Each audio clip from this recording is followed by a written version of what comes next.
Yes, and good evening, everybody. And thank you, Tanya, for that warm introduction. My name is Mark Anthony Germanos, and I'll be presenting Be the High-Hanging Fruit for about 45 minutes. I hope everybody's sitting down because you're going to get hacked. Yes, you heard that right. You are going to get hacked. You will find out when you get a phone call from the bank saying that you have $1 in your checking account. You will find out when you open your credit card statement and you see charges that you did not make for items you did not buy and shipped to somewhere where you do not live. You will find out when you get a letter from the Social Security Administration saying that somebody is drawing your retirement benefits and it is not you. You're going to get hacked. It's inevitable. Unless you do what I say. And today in Be the High-Hanging Fruit, I will tell you what to do to position yourself as high-hanging fruit. The hackers will go after the low-hanging fruit where they can get an easier score. I know a thing or two about hacking because I'm a certified ethical hacker. What exactly is a certified ethical hacker, you may say? Well, it's like bringing in the fire department to tell you where you would have a fire if a fire broke out in your office. But with an ethical hacker, you bring us in to audit your network and tell you where the vulnerabilities are. And then we help you remediate those vulnerabilities, and then you are less vulnerable. The next person who finds your vulnerabilities will not be working for you. Instead, they'll be working against you to make you a statistic. Bringing in an ethical hacker is a good thing. You should do it. We have 5 objectives today. Number 1, I will show how we are rich Americans. Number 2, I will show you a hover trick with the mouse. Did not mean to click. Number 3, I will show you how we detect spoofed or fake websites. Number 4, we will go through social media connection requests. Some are real, some are fake. And number 5, we will learn how to manage passwords because as humans, we are just not good at it. Today's presentation is sponsored by HowHacksHappen. You can visit HowHacksHappen.com and read 3 chapters for free, no cost, for 3 chapters online. You also have the option to buy the book, both in printed format and in digital format. How Hacks Happen. Today's content comes from How Hacks Happen. We also have some quiz questions toward the end. And the response or the result for getting a question right and being the first to answer the question correctly is that I send you a free copy of How Hacks Happen. And when it gets to that point, we'll learn that A, today's content will contribute to the questions, so you have to pay attention. Number 2, you respond in the chat window. And 3, the first person who gets a question right gets a copy of the book. And this applies for all 3 questions. Let's continue on and talk about this high-hanging fruit concept. High-hanging fruit would be the opposite of low-hanging fruit. When a hacker goes out and tries to hack, he's looking for a low-hanging fruit.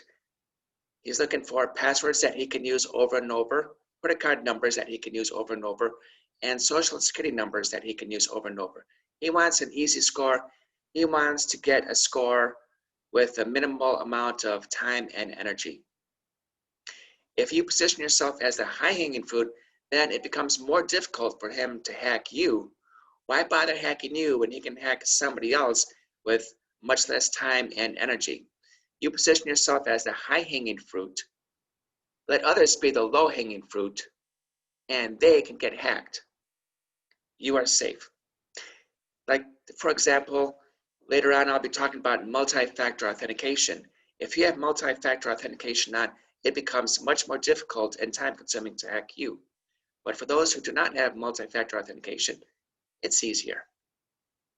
Be the high-hanging fruit, and you learn how here. A few minutes ago, I talked about rich Americans, and when I present this on stage, somebody always mumbles, ha ha ha, he's not talking about me. He doesn't know how much money I spend each month. And they think I can't hear, but I can, because when you're on stage, you hear everything. In order to be a rich American, you need 3 traits. Number 1, you need a credit card. Number 2, You need a home that is 800 square feet or larger. And number 3, a car that starts on the first try. Rich Americans, number 1, a credit card. 2, a home that is 800 square feet or larger. And 3, a car that starts on the first try. And this may be on the quiz. Let's also talk about the hover trick, which is a way to vet links both in websites and email.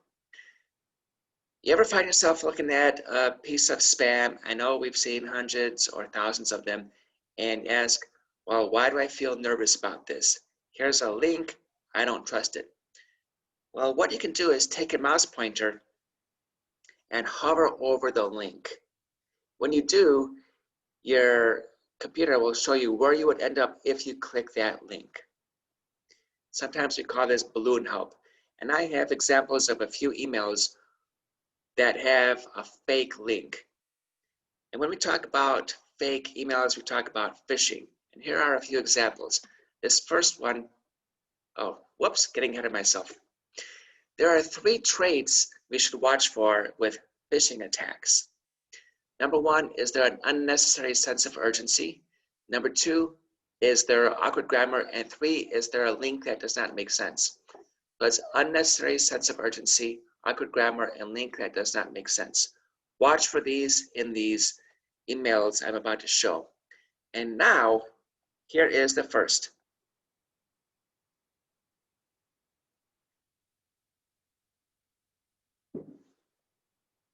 Here is an email I received, maybe from Gmail, maybe not. It says, your Gmail password will expire within 24 hours. Click here to reset the password and acquire your email within 24 hours, or your account will be exterminated. Let's look at the 3 traits. Number 1 was unnecessary sense of urgency. Well, they're talking about 24 hours. I'd have to vote yes for unnecessary sense of urgency. Number 2, awkward grammar. Let's look at the end of this sentence. Your account will be exterminated. We do not exterminate email accounts, we exterminate pests. I'd have to say yes for unnecessary sense of urgency. And number 3 is a link that does not make sense. Cannot tell here, but we can tell on the next slide, where I took a screen capture after hovering over that link. We see this will take us to cybersafetynet.biz/gmail.com. Definitely not Gmail. Instead, this is a domain that I built that had a fake Gmail login page, and you were able to get to this at cybersafetynet.biz/gmail.com. This is a fake link. This is a phishing attack. Delete this message. When you go back to work tomorrow and you see messages like this, just go ahead, be safe, delete them. Back to work. Let's continue on with another email. This one came from Rackspace, or did not come from Rackspace. Rackspace is a big name cloud service provider. They have Fortune 100 and Fortune 50 clients as clients. They have Fortune 50 customers as clients. Let's look for the traits: unnecessary sense of urgency, awkward sense of grammar, and a link that does not make sense. And remember, you don't need all 3 to be a phishing email. Unnecessary sense of urgency, I did not see that here, but that's okay. Let's test the other 2. Awkward grammar. Well, there is a sentence in that 3rd paragraph, which counts as awkward in my book. They say, we are unsure what caused this, but our best guess is, our best guess. They have Fortune 50 companies as clients, and they're making a best guess. I just don't think so. Last, let's check the link, and we can check the link in this slide where I hovered over the Authenticate button to see this would take us to fss.vietnamu.edu.ua. United Arab Emirates, definitely not Rackspace. This is a phishing attack. Let's look at another. This one came from Amazon. Number 1, unnecessary sense of urgency. Okay, this slide is a few years old, but if we look at the bottom, we see that my deadline was September, time for my glasses, September 16, 2017. And I received this 2 days before the deadline. Unnecessary sense of urgency? Yes, I think so. Awkward sense of grammar? Well, here in this paragraph at the top, they say that's why you are one of the very few who are getting. Very few. Who talks like that? I'd have to say yes for awkward grammar. And last, link that does not make sense. I'm gonna show you the next slide that has a screen capture I took when I hovered over this link, and it shows that I'm not going to Amazon. Instead, I'm going to better.aikeov.bid/Amazon-giftbox. Definitely not Amazon. Here comes another slide that I added recently, and that is because people are leveraging our need to know about COVID-19. And yes, the people who leverage COVID-19 are the scum of the earth, but they're out there, they target us, we have to be ready for them. I've been talking about phishing attack emails with unnecessary sense of urgency, awkward grammar, and a link that does not make sense. Well, let's add to that. Number one is that you could get email from somebody you were not expecting, and it could not make sense. This email is supposed to come from the CDC, the Centers for Disease Control in Atlanta, but the email address indicates it came from gmx.com. That is highly suspicious in my book. And number two, there's an attachment. I did not ask for an attachment. So let's look at this one. Number one, email I did not expect. Two, it's a lie because the Centers for Disease Control is not at gmx.com. And three, there is an attachment I did not ask for. Be safe, delete it.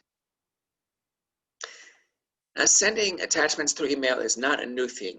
And at this point, somebody usually asks, well, what do I do when I go back to work tomorrow? Let's suppose you get an email and it's from somebody that you work with, you know this person, and there's an attachment. You are not expecting this attachment. You can call the sender and say, did you send me an email with an attachment? I was not expecting it.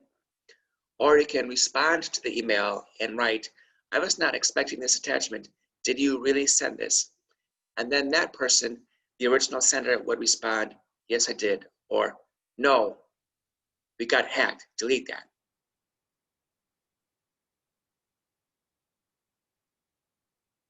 Pretty straightforward, huh? If you're not sure, delete.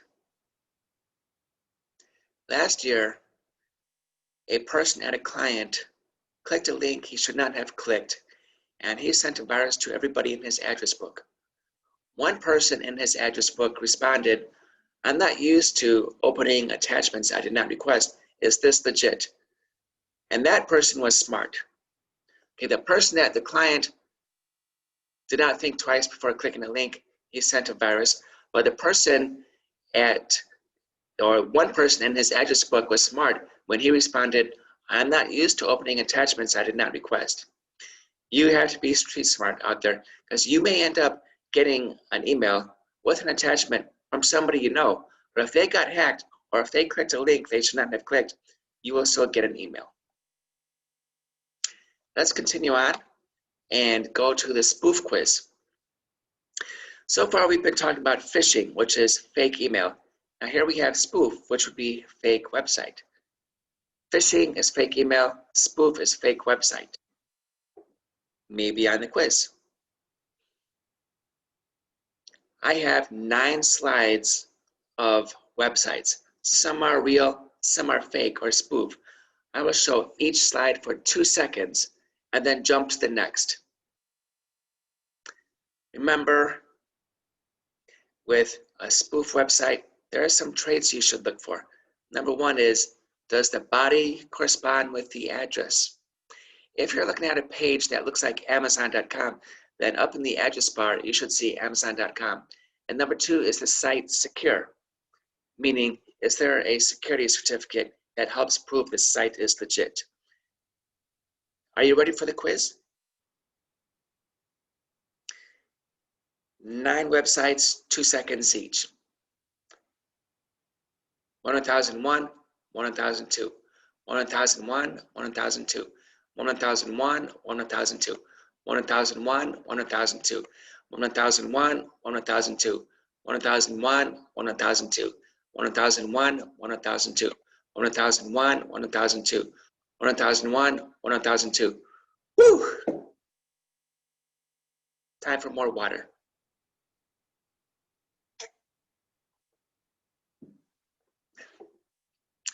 Two seconds is not a lot of time, I agree, but 2 seconds is enough time for us to determine if a website earns our trust or not.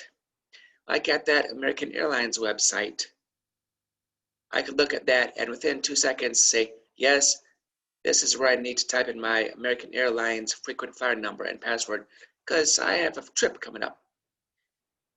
I'm going to go back to the start to slide 1. And I will ask you which websites you thought were real. And the answer, my friends, would be Comcast, Xfinity, Dropbox, Facebook, and HSBC. Comcast, Xfinity, Dropbox, Facebook, HSBC. These were the honest or real ones. The rest were fake or phishing. It tries to look like Amazon, but, well, heck, look in the address bar. Not Amazon. American Airlines. This tries to look like American Airlines, but we are really at airlinesaamember.com. Number 3, Xfinity. This is the first honest or real site because what we see in the body corresponds with what we see in the address bar, and the address bar has a link telling us that it's HTTPS or secure. Some web browsers will tell us HTTPS, others will say or present a lockbox. But the bottom line is it is a secure site. Next up, Dropbox, another secure site. The body corresponds with what we see in the address bar, and we have HTTPS. This one is tough to read because it's gray text on a gray background. But basically what happened is somebody at Dropbox went to a third party like GoDaddy. He registered the domain name and the IP address with GoDaddy, then applied a certificate. There's a watermark on these slides, and the watermark is for Fish Tank. Fish Tank is a nonprofit that helps people be safe online. They do important work, and God bless Fish Tank. Next up, not eBay. Instead, we are at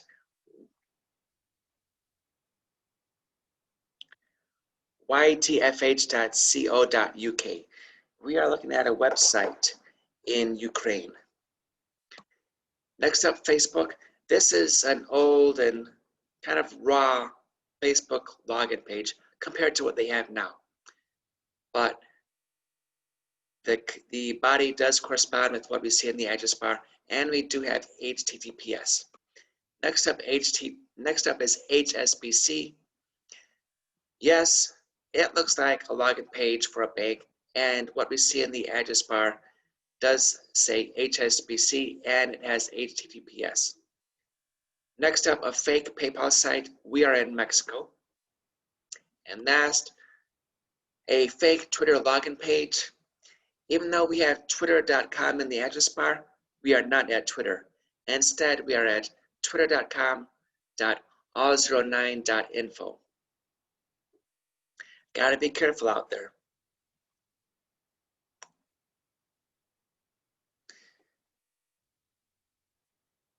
Since we are in San Mateo County, let's talk about the website for San Mateo County, because there are many that claim to be San Mateo County, but only one really is.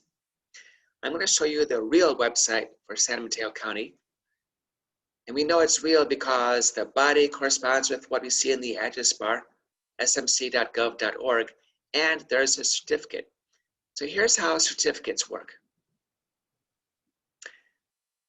When a webmaster creates a website and gets the website up and running, he goes to a third party like GoDaddy, and he tells GoDaddy the domain name and the IP address, and he buys a certificate.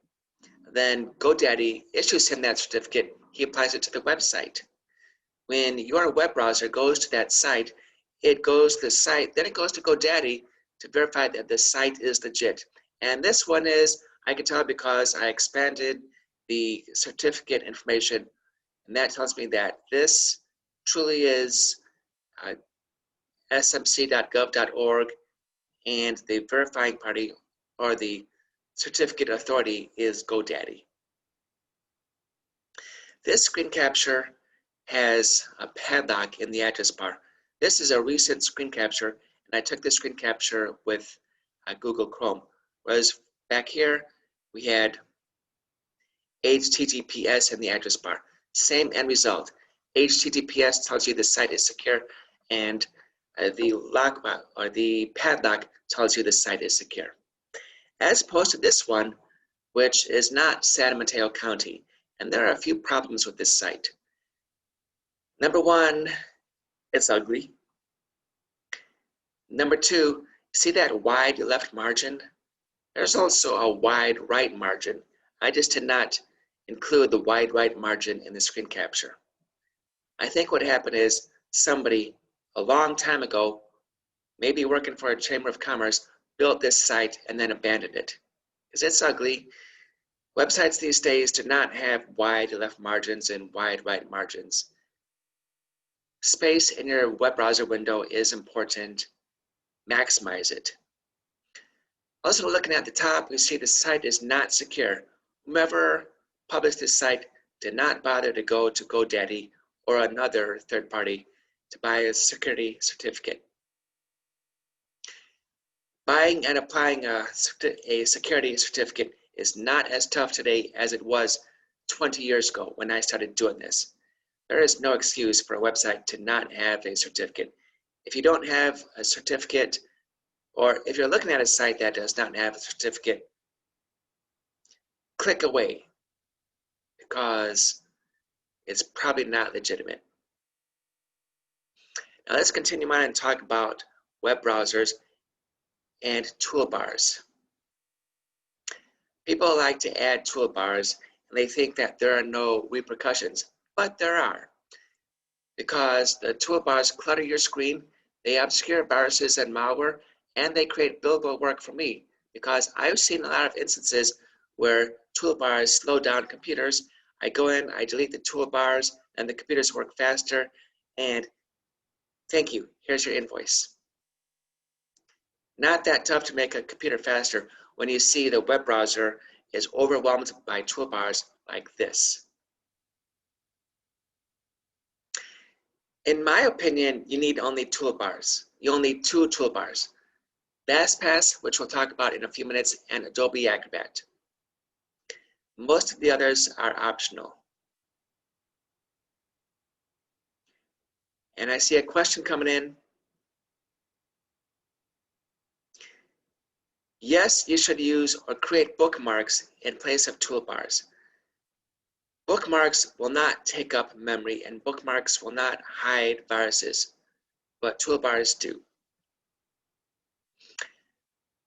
A few months ago, I went to a client and she complained that her browser was slow. She thought there was a virus. I ran a virus scan, and yes, there was. I deleted the virus, I restarted the machine. It was slow again. I ran a virus scan, the virus came back. Then I looked at all her different web browsers, and one of them looks like this. Not as bad, but I think you get the picture. I deleted toolbars. I deleted a lot of them. Then I ran a virus scan. I killed the virus, restarted, the virus was gone. Because what happens is viruses hide under toolbars like this. So if you have 10, 15, 20 toolbars, chances are pretty good that they are hiding a virus. They're making it difficult for the virus scanner to kill the virus because the virus will reload next time you restart the computer. You need, in my opinion, only two toolbars. Number one is LastPass, and number two would be Adobe Acrobat. Let's move on and talk about social media connections. Because these days, almost everybody is on Facebook or LinkedIn or some other service. When I was given speeches on social media a few years back, I counted 216 social media services, and for sure the number has gone up since then. When we go online to LinkedIn, Facebook, or wherever we go, we have two groups. One group is our connections. Facebook calls them friends, LinkedIn calls them connections. Then we have everybody at large. Everybody who can find you on Facebook, LinkedIn, or Twitter.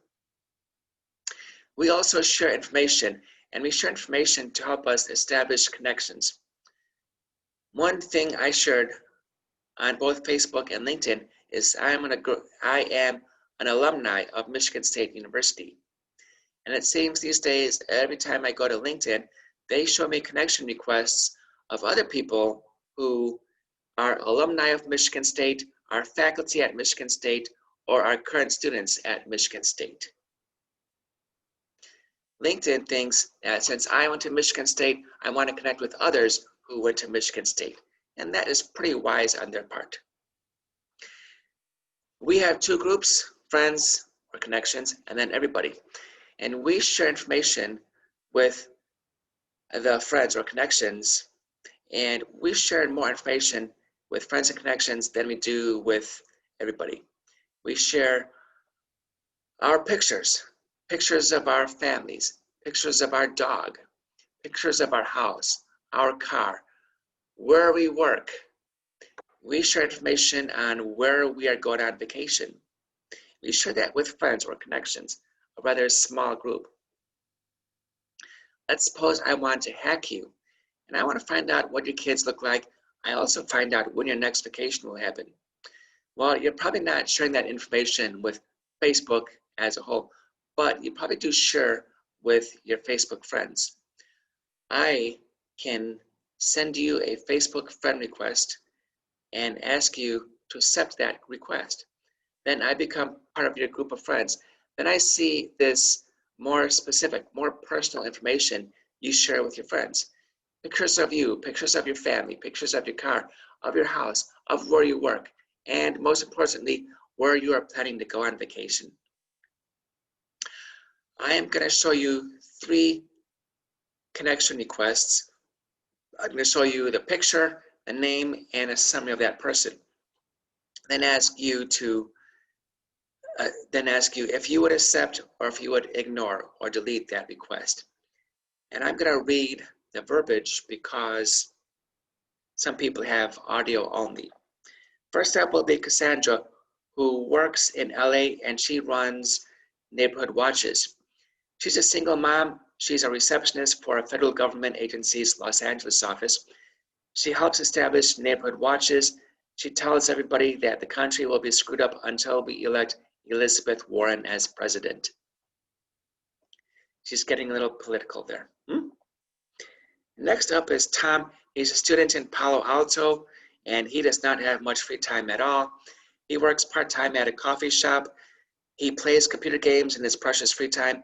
He wants to cure dementia because dementia struck his grandma. And he says the country will be screwed up until we elect Barry. Feel the burn. Bernie. As soon as we make Bernie Sanders president, then Bernie will fix the country because he will cancel the student loan debts. That is Tom getting political. And next up, we have Lynn, who is a real estate agent in San Francisco. She's married to a professional athlete. She runs 3 marathons a year. She told her mom she will visit all 7 continents before she turns 50. And don't try talking politics with Lynn because she laughs and walks away. Lynn is not into politics at all. So let's look at these 3 connection requests or Facebook friend requests. And I will pause and wait to see your responses. Who do you accept? Who do you ignore? Who do you delete? 30 seconds here.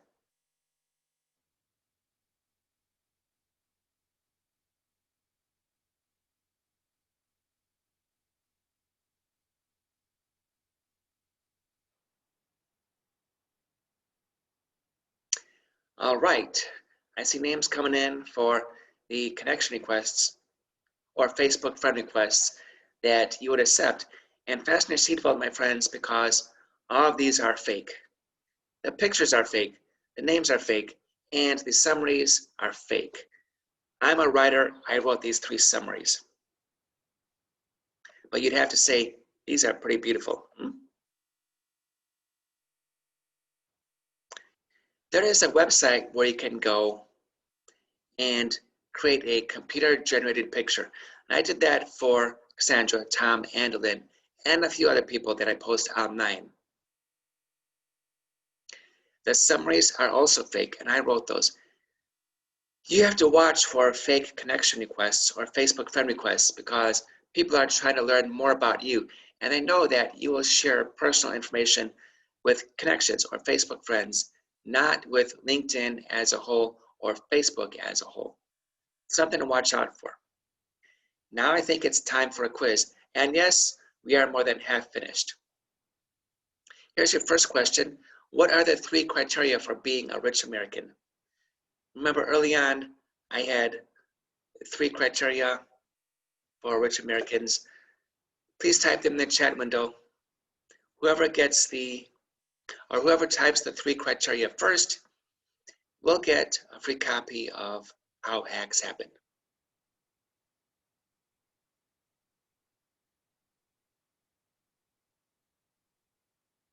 Susan, well done. And of course, the 3 criteria are a credit card, a home that is 800 square feet, and a car that works. Next question. Difference between a spoof and a phish?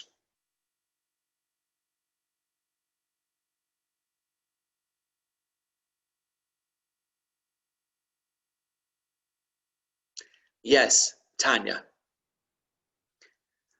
Phish is email, spoof is website, but they're both fake. Here comes question number 3, and remember you can win only once. Name the 3 phishing attack traits. You're looking at an email, your spidey sense starts tingling. 3 traits of phishing attacks.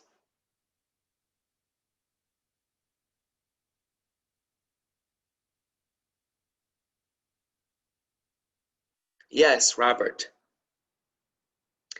The 3 traits were unnecessary sense of urgency, awkward grammar, and link that does not make sense. For those who won, send your snail mail address to Tanya. She will forward them to me, and I will send you a copy of How Hacks Happen through snail mail. Let's continue on and talk about passwords. And early on, I said we are not built or wired to manage passwords well. And that's why we write passwords on Post-it notes, which you should never do, by the way. But I've stopped counting how many times I've seen that. There are better ways to manage passwords than putting them on Post-it notes. Now, a few years back, or I should say many years back, I thought storing them in a Microsoft Word document was the answer. And then what happened is I started changing passwords at sites and not updating my Microsoft Word document. So here I was trying to log in with old information in Microsoft Word, and it just didn't work. So that was a non-solution. I have a client, and fasten your seatbelt, he's a lawyer, who has this policy. He tries logging into a website. If he fails twice, then he clicks the forgot password link, then he sets a new password, then he logs in. Then a week later or a month later, he goes through that same process.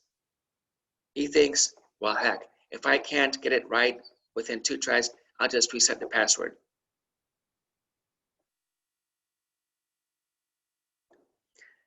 Not my policy, but it's what he does, and sometimes people just embrace those old habits. I am a fan of password managers. There are a lot of password managers out there. I advocate using LastPass, which when I started using it was composed of 8 guys in Boston who promoted their service as the last password you will have to remember. Cute name. So what you do at LastPass is you create an account with them, and that creates a vault. Then you store your passwords within this vault. At LastPass, you create an account, you set a password, and this password becomes incredibly important because it gets you into the vault of all your passwords. You go to different websites or places like Amazon, PayPal, or California's Franchise Tax Board. You log in, then LastPass asks if you want to save the password, and you choose yes. Then the next time you go to Amazon, Facebook, or the Franchise Tax Board, LastPass fills in your password for you. And it's convenient, with a capital C, convenient. I don't have to remember my password for the Franchise Tax Board, because LastPass did. In the record, you can also assign a group, or here LastPass calls it the folder, and you can also add notes to each record. Now this is LastPass. It's not the only password manager out there, but it's the one I use and have been using for over 10 years. You can use it for free by downloading a toolbar and then installing that toolbar in your web browser. You can also use it for free if you go to lastpass.com every time you need to look up a password. If you want to use LastPass on your phone, then you pay $1 a month, and that is well worth it. Because you can pull out your phone and launch an app like Amazon or E-Trade and then log in with the password provided by the LastPass app on your phone. Convenient with a capital C. LastPass is not the only password manager out there. And sometimes I see a few questions coming up. What about synchronizing with Google's password manager? What about KeePass? Yes, something is better than nothing. And since we have some extra time, I'm going to share a story. Something is better than nothing. A man walks into a hardware store and he says to an employee, I need to pound a nail into the wall. What do I do? The employee says, well, let's go over to the ladders, the hammers. They walk over to the hammers and the employee says, here, buy this red hammer. Use the red hammer to pound a nail into the wall. Then he walks away. 5 minutes later, another employee walks up and says, hi, can I help you? The man says, yes, I need to pound a nail into the wall. What do I do? The employee says, here, you buy this blue hammer.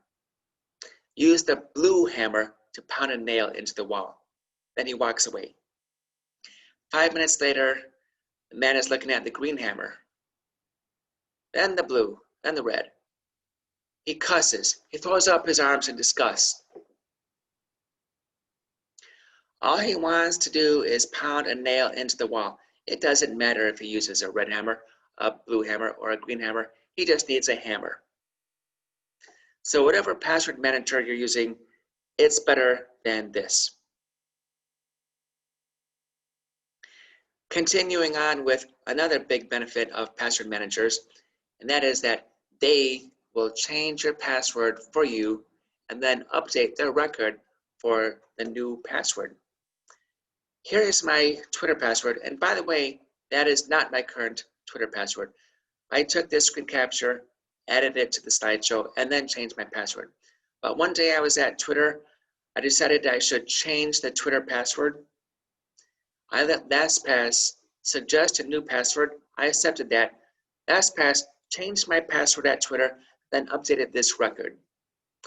And yes, as you can tell, no person would generate a password like this. This is definitely computer generated. LastPass did this for me at Twitter. A few minutes ago, I was saying you should not use the same password over and over. Instead, get a password manager. But there are some times when it's not so bad. And that is when you have multi-factor authentication. And here's the general idea behind it. Okay, here is why you should not use passwords over and over. Because somebody may hack a website like TJ Maxx and get hold of one of your passwords, then use that password at different sites. They think if it works for Gmail, it'll work for PayPal, it'll work for Amazon. If they really want to be cruel, they would change your Gmail password. Because let's look at that Daphne Prancer email. Her password is 2018 Prius. Okay, that is probably her Gmail password.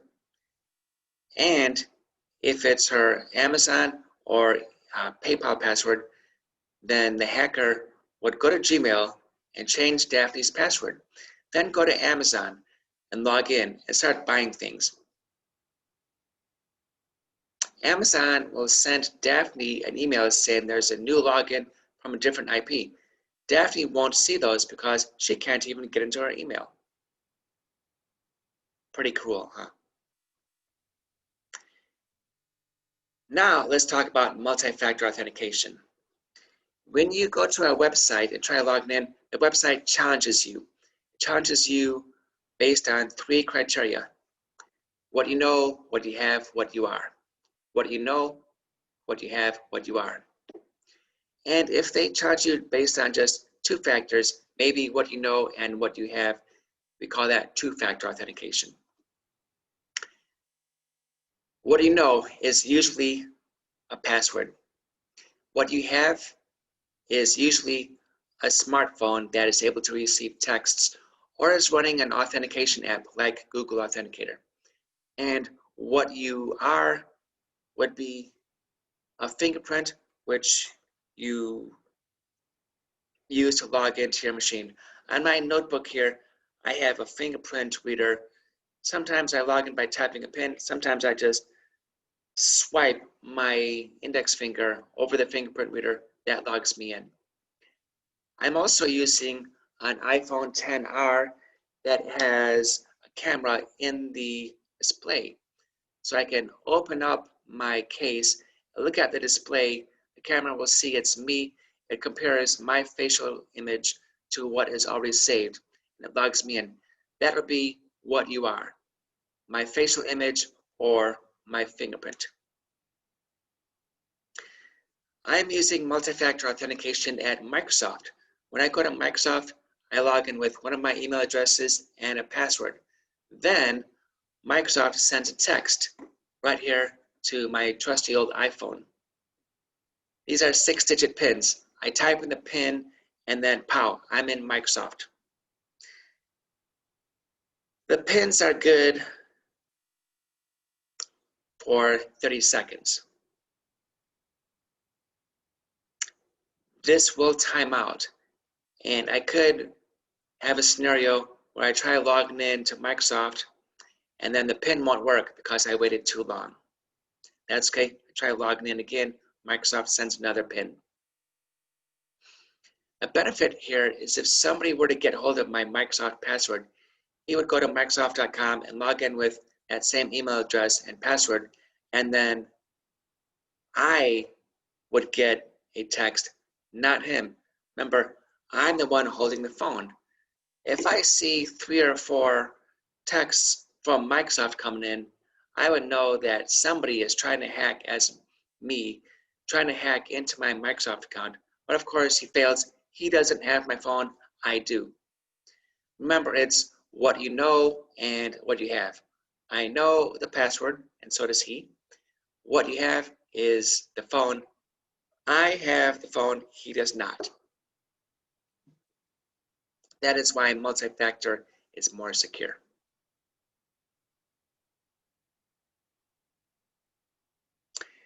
Question coming in, what about Authenticator apps? I use Authenticator apps too. I have both Microsoft Authenticator and Google Authenticator. I use Google Authenticator for more. I use Google Authenticator for Sophos, which is a security company. When I log into Sophos, I log in with my email address and password, and then Sophos asks me for the PIN.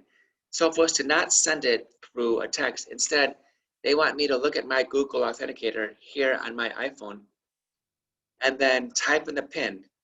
Google Authenticator shows a new PIN every 30 seconds. Sometimes we call these one-time passwords. If I don't type in the PIN within 30 seconds, then I'm sorry, Sophos won't let me in. One-time passwords.